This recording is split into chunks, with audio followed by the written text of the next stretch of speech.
చాలా కాలం తర్వాత మేము అందరిని కలిశానయ్యా, చాలా సంతోషం.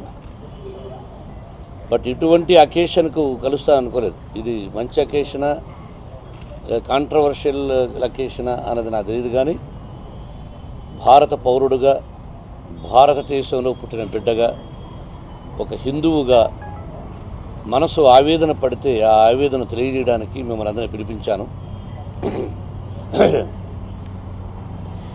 షిరిడీ సాయిబాబా దేవుడు కాదు అని చెప్పినటువంటి మఠాధిపతి శంకరాచార్య, వారి పేరు మళ్ళీ చెప్తానులేండి, ఇది ఒకసారి చూసుకొని, శంకరాచార్య. షిరిడీ సాయినాథుడు దేవుడు కాదు అని చెప్పినటువంటి ఏదో ఒక పీఠాధిపతి శంకరాచార్య గారు, వారి పేరు ఏదో చెప్తే శంకరాచార్యులు అనుకుంటారు, మళ్ళీ శంకరాచార్య స్వామి. షిరిడీ సాయినాథుడు దేవుడు కాదు అని చెప్పినటువంటి ఒక పీఠాధిపతి, ప్రస్తుతం అది ఏ ఊళ్ళో ఉన్నట్టు తెలియదు, శంకరాచార్య స్వామి వారు. ఆయన పాదాలకు నేను నిజంగా నమస్కరిస్తున్నాను. ఆయన ఫోటో చూస్తే వయోవృద్ధుడు, ఏదో 80 సంవత్సరాలు 90 సంవత్సరాల వృద్ధుడు. ఆయన చూస్తే దండం పెట్టాలనిపిస్తుంది. ఆయనకు నిజంగా దండం పెడుతూ ఆయన ఇచ్చినటువంటి మ్యాటర్ను చదివి చాలా బాధ కలిగింది. ఇప్పుడు అమెరికా వాళ్ళు జీసస్ అంటారు, ముస్లిం సోదరులు అల్లాను ప్రార్థిస్తారు. నేను పర్సనల్గా ఎత్తుకుంటే అల్లాను ప్రార్థిస్తాను, జీసస్ను ప్రార్థిస్తాను, మా ఇంట్లో కూడా ప్రార్థిస్తాను. చాలామంది ప్రార్థిస్తూ ఉంటారు. ఎవరి దేవుణ్ణి వాళ్ళు ప్రార్థించుకోవచ్చు, ఎవరి కులాన్ని వాళ్ళు గౌరవించుకోవచ్చు, ఎవరి మతాన్ని వాళ్ళు ప్రేమించవచ్చు. కానీ ఎదుటి వాళ్ళ కులాన్ని, ఎదుటి వాళ్ళ మతాన్ని ఏదీ మాట్లాడే హక్కు ఎవరికీ లేదు. మరి అంత పెద్ద ఆయన పీఠాధిపతిగా ఉండి షిరిడీ సాయినాథుని గురించి మాట్లాడంటే చాలా మనసు కష్టంతో, నేను బాబా భక్తుడిగా ఎన్నో సంవత్సరాలుగా, దాదాపు నాకు 85, 86, 1980 సంవత్సరం నుంచి బాబాని గురించి తెలుసుకున్నాను. ఆ గుడికి వెళ్ళాను. నాకెన్నో నిదర్శనాలు జరిగాయి.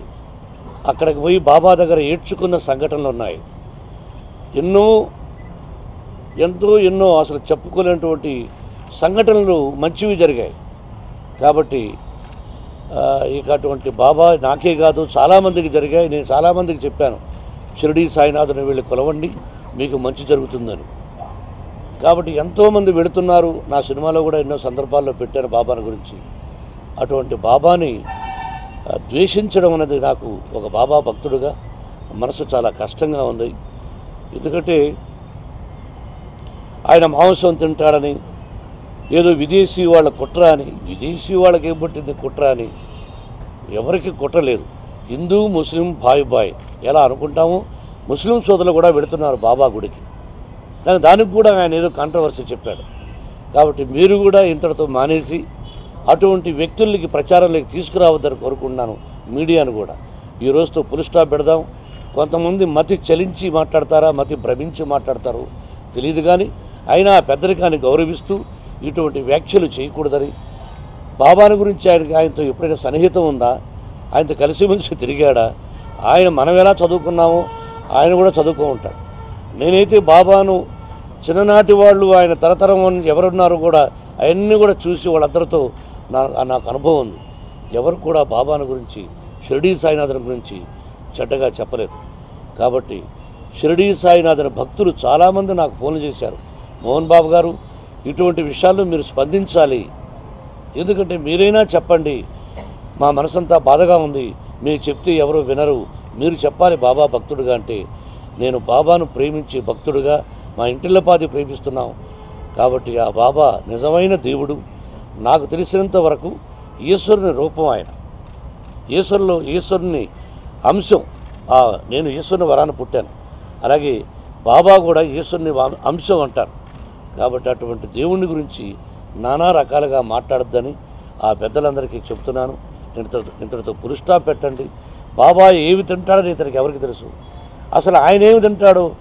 నిజమైన స్వామి, నిజమైన ఋషి అంటే నా దృష్టిలో ఆకులు అలములు తినే వ్యక్తి నిజమైన ఋషి, గాలిని ఆహారముగా పిలిచే వ్యక్తి నిజమైన ఋషి. అంతేగాని పట్టు వస్త్రాలు, పర్ఫ్యూమ్సు, రకరకాల బాదం పప్పులు, పిస్తా పప్పులు, ఓన్లీ ఆవు పాలు తాగే వ్యక్తులు బాబాలు కాదు. నిజం. అక్కడ హిమాలయాల్లో రిషికేశ్కి వెళ్ళినా చాలా ప్రదేశాలకు వెళితే ఉంటూ ఉంటారు. ఏదంటే అది ఆకులు అరములుతుంటూ ఎప్పుడూ దైవారాధన చేస్తూ, ఇక మంచి మంచి కార్లు తిరగాలని కూడా, పెద్ద పెద్ద కార్లు అంటే కూడా వాళ్ళకి తెలియదు. ఏ చెట్టు కిందనో నీడ కిందనో ఆ రుద్రాక్షమాలు వేసుకొని పూజలు చేస్తూ ఉంటారు.